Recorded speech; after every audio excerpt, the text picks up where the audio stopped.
¿Qué tal? Buenas tardes. Vamos a continuar con nuestro curso de química.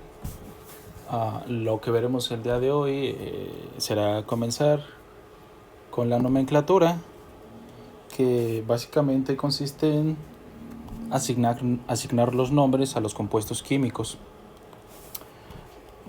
Bueno, vamos allá. Como tal, cuando la química era una ciencia joven y el número de compuestos conocidos pequeño o relativamente pequeño, era posible memorizar todos los nombres. Muchos nombres se derivan de su aspecto físico, de sus propiedades, de su origen o de sus aplicaciones. Por ejemplo, la leche de magnesia, el gas hilarante, la piedra caliza, sosa cáustica, legia, etc. En la actualidad, el número de compuestos conocidos sobrepasa los 20 millones. Por fortuna no es necesario memorizar sus nombres, ya que a través de los años los químicos han diseñado un sistema claro para nombrar las sustancias químicas. Las reglas propuestas son aceptadas mundialmente, lo que facilita la comunicación entre los químicos y proporciona una forma útil para trabajar con una abrumadora variedad de sustancias. El aprendizaje de esas reglas en el momento actual proporciona un beneficio casi inmediato a medida que se avanza en el estudio de la química. Para iniciar el estudio de la nomenclatura química, es decir, asignar nombre a los compuestos químicos, es necesario primero distinguir entre compuestos orgánicos e inorgánicos. Los compuestos orgánicos contienen carbono, comúnmente combinado con elementos como hidrógeno, oxígeno, nitrógeno, azufre. El resto de los compuestos se clasifican como compuestos inorgánicos. Y por conveniencia, algunos de estos compuestos que contienen carbono, como lo es el monóxido de carbono, el dióxido de carbono, el disulfuro de carbono, compuestos que contienen cianuro, ¿sí? Así como los grupos carbonato y bicarbonato también. -1, que también -1, podemos dejarlo como menos, no pasa nada. Se consideran compuestos inorgánicos. Bien, eso es una breve introducción obtenida del libro de química de Raymond Chang. Muy buena, me parece. Vamos a continuar. Bien, la nomenclatura química propone dar un nombre a cada sustancia compuesta. Este nombre debe de guardar relación con su estructura y sugerir en lo posible su carácter químico, ¿sí? Eso como tal es una de las definiciones que podemos encontrar de nomenclatura. Una gran variedad puede ser encontrada en libros de texto y bueno, esta es una que podemos encontrar.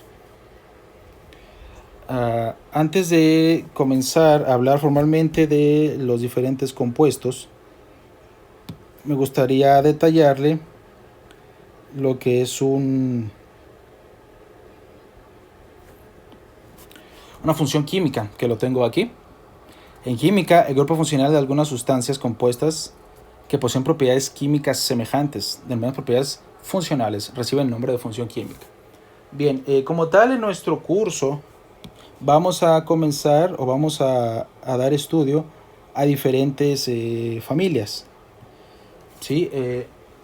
Comenzaremos en este caso, como ya puede apreciar aquí, vamos a comenzar a trabajar con los óxidos, pero existen más familias que poco a poco le iré introduciendo: los óxidos, anhídridos, sales aloideas, sales oxidales, ácidos, etc. También cabe destacar, y es muy importante detallar, que existen varias nomenclaturas. Entre ellas está la nomenclatura Stock. También tenemos la nomenclatura sistemática. Y en este caso también tenemos a la nomenclatura tradicional. Para nuestro curso, lo que nos exige nuestro plan de estudio es enfocarnos en la nomenclatura tradicional, y es en la que vamos a trabajar. Entonces, cabe resaltar vamos a detallar primero que nada, vamos a ver las reglas para asignar nombre a los óxidos, pero vamos a clasificarlo porque puede ser encontrado de diferentes formas en la literatura. Entonces tenemos a los óxidos.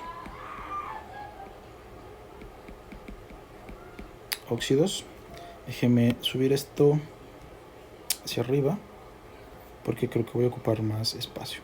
Entonces tenemos a los óxidos. Y bueno, vamos a tener en este caso dos tipos. ¿Sí? Tenemos los óxidos metálicos.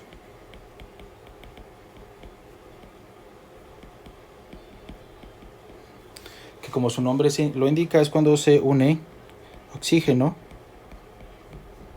más metal. Y también tenemos los óxidos no metálicos. ¿Sí? Y en este caso, pues como es fácil a adivinar, va a ser la unión entre el oxígeno y un no metal. Oxígeno más no metal. ¿Verdad? Déjeme poner los acentos por aquí. Bien, también los puede encontrar en la literatura nombrados de la siguiente forma, como lo es óxidos básicos, ¿verdad? Óxidos básicos, y a estos también conocidos como óxidos ácidos. Y bueno, finalmente,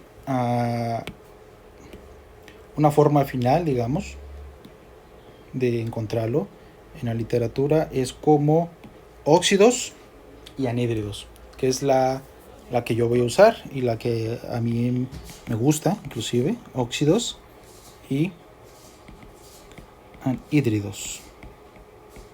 ¿Sí? Esa es la que yo voy a trabajar. De esa forma los voy a nombrar yo, pero bueno, no está de más darle las formas en las que puede encontrarlo en la literatura. Bien, entonces vamos a añadir una hoja.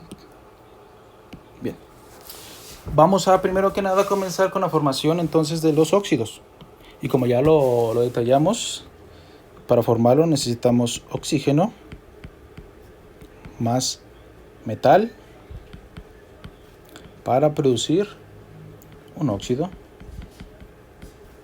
¿Sí? De otra forma, oxígeno molecular gaseoso que se encuentra en la atmósfera más un metal representado por la letra M, bueno, para dar un óxido. Vamos a hacer un primer ejemplo para que quede claro. Voy a trabajar primero con los metales monovalentes y posteriormente voy a pasar al caso de los metales divalentes. Hay que recordar que monovalente significa que solo tiene una valencia, un estado de oxidación, y pues divalente en ese caso tiene dos. Entonces vamos a trabajar primero con los monovalentes y tengo por ejemplo la reacción de el litio más un medio de oxígeno para producir Li2O. Cabe resaltar aquí que es posible, si recuerda, poner un medio aquí. Es correcto, no estamos violando absolutamente nada. Que aquí son, por ejemplo, 2 átomos de litio como reactivo y 2 átomos de litio como producto. Y un medio por 2 me da un átomo de oxígeno y un átomo de oxígeno. Entonces, efectivamente, no estamos violando ninguna regla. Entonces tenemos este compuesto, queremos asignarle el nombre. Entonces estamos viendo que cumple una cierta característica, una cierta forma, que va a ser, por ejemplo, metal unido a oxígeno, donde cabe resaltar que se acostumbra a poner en el lado izquierdo los positivos y en el lado izquierdo a los negativos. Entonces, una vez que hemos identificado que pertenece a la familia de los óxidos, se antepone la palabra óxido, ¿sí? Y si usted va a la tabla periódica, va a encontrar que el litio es un metal alcalino. Puede ir a la tabla periódica o podemos consultar esta tablita de valencias, ¿sí? Que en el laboratorio de química donde yo estudié estaba esta tablita, y bueno, aquí está. Aquí por ejemplo podemos ver el litio Podemos ver al sodio, al potasio, al cesio, al francio, metales generalmente los que son los alcalinos, y luego empiezan los alcalinoterros también comienzan a aparecer, y algunos otros como el aluminio. En este caso tenemos a los monovalentes en esta primera parte. Estos son los monovalentes y estos de aquí son los divalentes. ¿Sí? Entonces aprecio al litio que es uno monovalente. Entonces regreso a mi problema. Y al yo darme cuenta que se trata de un metal monovalente, es óxido de y el nombre del elemento. ¿Sí? Es monovalente, por lo tanto es óxido de litio. Bien. Pasemos a realizar el siguiente problema. Tengo a la plata que reacciona con oxígeno. ¿Sí? Mediante la reacción de obtenemos, mediante la reacción de sus compuestos obtenemos el siguiente producto. Entonces, una vez más, si vamos a la tabla periódica o a esta tablita, buscamos a la plata y a la plata la podemos encontrar aquí. Y nos dice que tiene un +1. ¿Sí?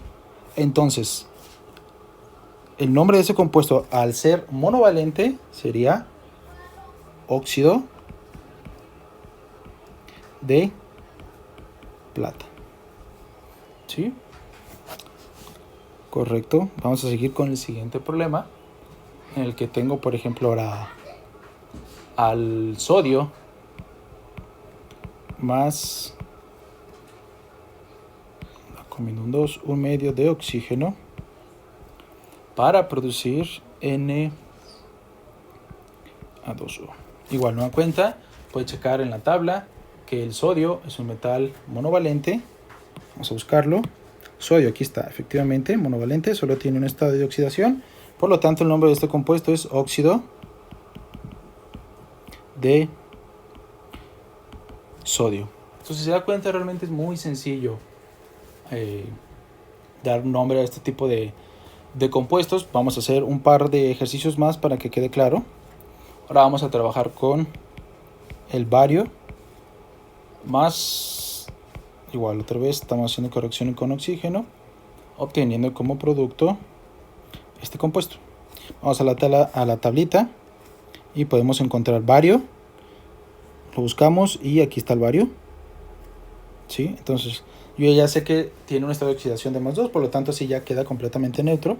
Y este compuesto, al ser monovalente, el nombre que recibe es óxido de bario. Aquí nos queda medio extraña la D, vamos a corregirla. Ok, correcto. Un último ejemplo de, en este caso, de elementos monovalentes sería el ejemplo de la reacción del aluminio con el oxígeno para producir este compuesto. Igual, nuevamente puedo ir a mi tabla o puedo ir a la tabla periódica. Aquí, bueno, tengo esta a la mano y busco el aluminio +3, ¿verdad? Entonces es monovalente, por lo tanto el nombre del compuesto es óxido de aluminio. Ok, entonces con esto terminamos los primeros ejercicios para ejemplos de óxidos monovalentes, podemos decirlo o así.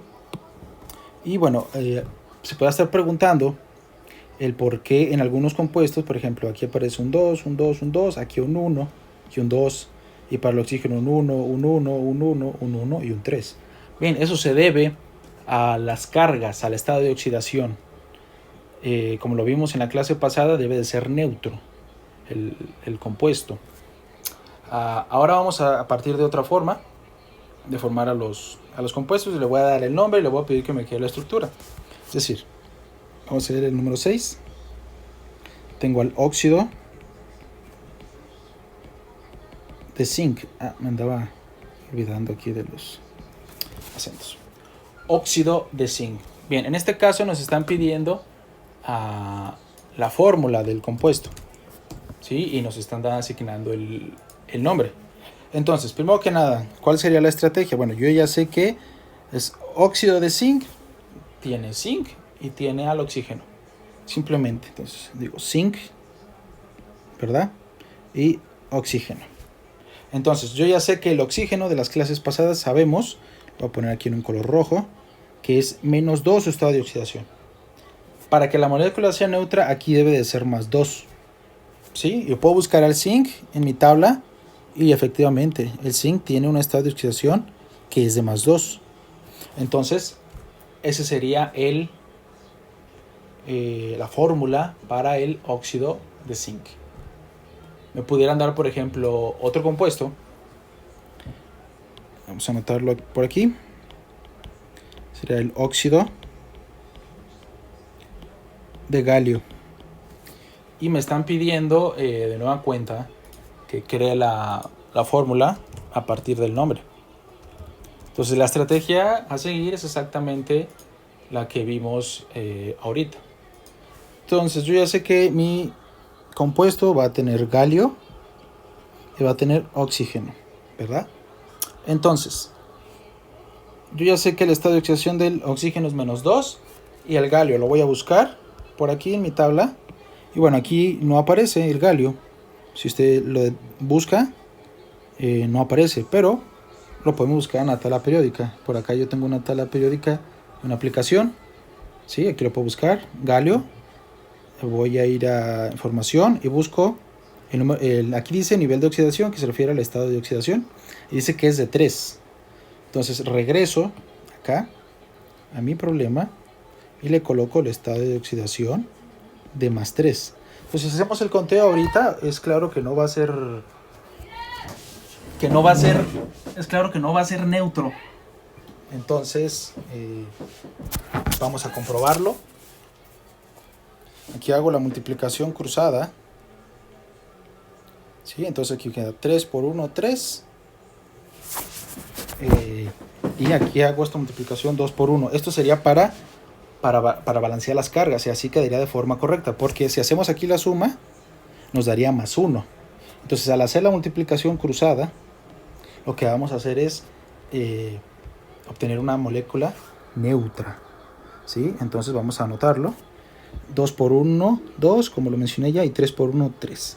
Entonces ahora sí hacemos la multiplicación para corroborar. Aquí tenemos, en este caso, 3 por 2, nos da claramente +6, y -2 por 3, pues nos da -6, y al sumarlo nos da 0. Y de esta forma formamos, valga la redundancia, al óxido de galio. Entonces ya trabajamos con, en este caso, los 7 problemas que hemos resuelto es de metales que son monovalentes. Vamos a comenzar ahora con metales divalentes que tienen 2 valencias. Voy a comenzar el siguiente ejercicio. Mercurio más 1/2 de oxígeno para dar. Aquí puedo tener este producto primero, se lo voy a anotar. HGO, y también el mercurio puede reaccionar de la siguiente forma.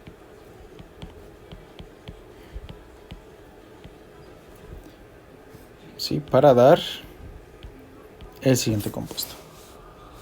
Ok, entonces, obviamente no se llaman igual. ¿Sí? Para ello es importante asignar las cargas. Sabemos que el oxígeno está de oxidación -2, y la única forma de que sea neutro aquí, la valencia o el estado de oxidación debe ser de +2 para el mercurio.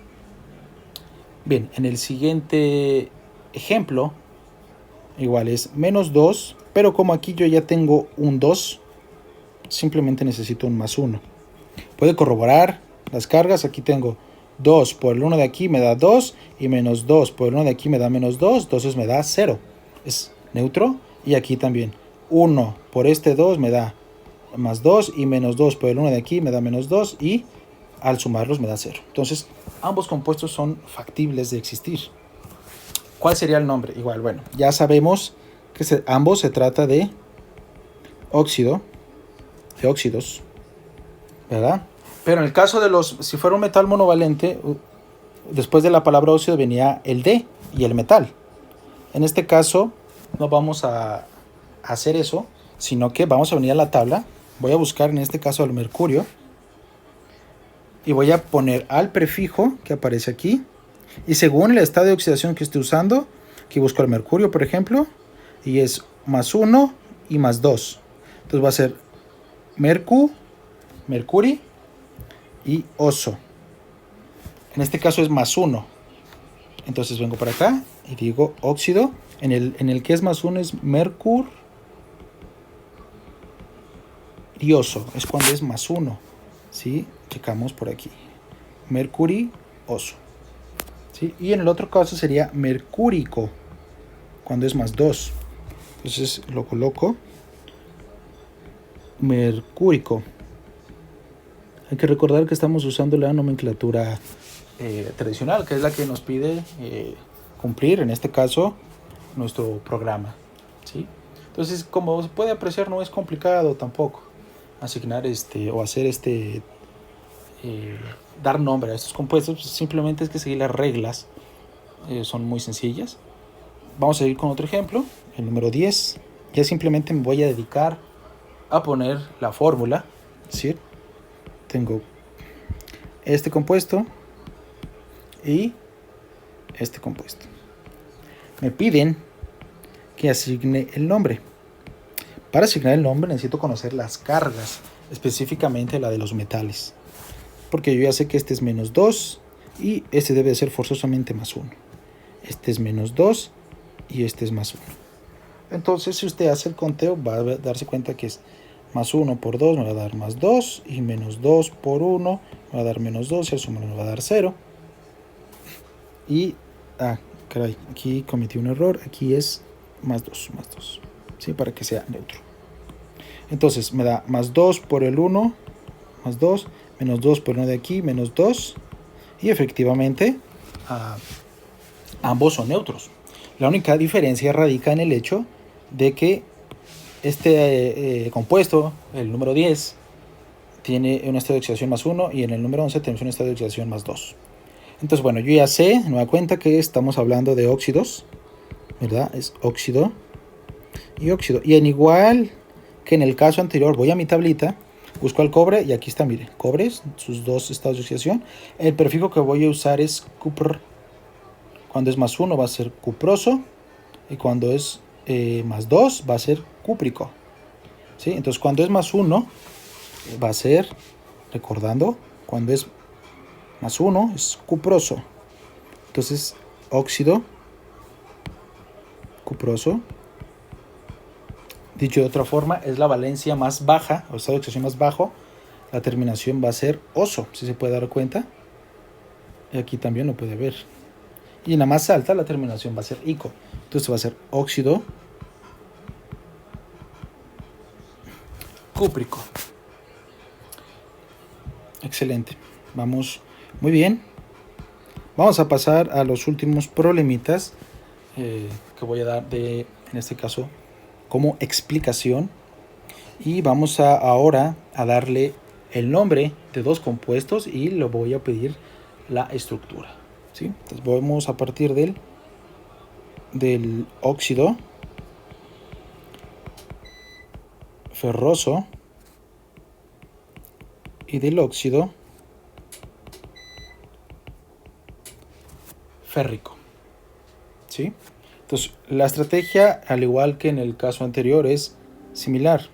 Debo identificar primero que nada, lo que hicimos hace unos minutos, fue para el óxido de zinc, yo identificaba que el metal era zinc, y bueno, pues con oxígeno. Acá la estrategia es muy similar. Me están hablando de ferroso y yo sé que eso se refiere al hierro. Entonces, lo que voy a hacer es escribir por aquí el símbolo del hierro con oxígeno y al símbolo de hierro con oxígeno. Los subíndices que tengo que colocar aquí, ¿verdad? Subíndices. Caray, este no es subíndice, el último. Los subíndices estos que tengo que colocar, esa es la pregunta. ¿Cómo lo voy a hacer con la multiplicación cruzada? Para eso es necesario identificar la valencia. Entonces, bueno, aquí yo ya sé que este es -2 y este es -2. ¿Qué valencias voy a colocar? Esta es terminación oso y esta es terminación ico. Entonces, cuando busco al hierro, y aquí está, vea, ferroso y férrico. Entonces, cuando es la terminación oso es +2, es la más baja, y la más alta es +3. ¿sí? Entonces, cuando es oso es la más baja, y la más baja acabamos de ver que es más 2. La colocamos y la más alta es más 3. Hacemos nuestra multiplicación. En este caso podemos pensar que este compuesto ya es neutro, ¿sí? Porque tenemos 2 por 1 me va a dar más 2, y menos 2 por el 1 de aquí me va a dar menos 2, y la suma ya 0. Si yo aquí hago esta operación, vamos a hacerlo, 3 por el 1 de aquí me va a dar más 3, ¿verdad? Y menos 2 por 1 me va a dar menos 2, pues voy a comprobar que eso no es neutro. Entonces voy a hacer la multiplicación cruzada que hice también hace rato, y voy a hacer 3 por 1 y 2 por 1. De tal forma que voy a tener, lo voy a poner en negro, voy a tener un 2 aquí y un 3 acá. Y al hacer, vamos a comprobar ahora si es neutro. 3 por 2 me da más 6, y menos 2 por el 3 de aquí me da menos 6, y al sumarlo me da 0. Y efectivamente se trata de un compuesto que ya es neutro, ¿sí? Bien, entonces como tal, la clase de hoy finalizaría con estos ejemplos. Espero que haya quedado claro cómo se asigna el nombre, cómo identificarlos, cómo hacer el conteo, digamos, de cargas para ver que los compuestos son neutros. Y bueno, si hay alguna duda, si hay algún error, puedo comentarlo, no pasa nada, lo corregimos. Aquí estamos todos para crecer. La tabla que vio, esta específicamente, como le comenté, esta la tomé de laboratorio de química en la Universidad de Guadalajara. Ahí lo encontré cuando era estudiante, y también lo daban en la clase de las Olimpiadas de Química. Y bueno, esta parte de acá la encontré en internet, no recuerdo en qué página, la encontré hace mucho tiempo. Entonces, esta tabla se la voy a subir en PDF a nuestro grupo que tenemos, para que la tenga y para que comience a usar. Una cosa que me olvidaba mencionar era que una vez que hemos utilizado las cargas que cada elemento para encontrar los subíndices de los compuestos, es necesario eliminar las cargas para presentar la forma, en este caso final, de nuestro compuesto. Entonces simplemente debemos eliminar esta parte de aquí, porque la fórmula final simplemente tiene los símbolos de los elementos y los subíndices.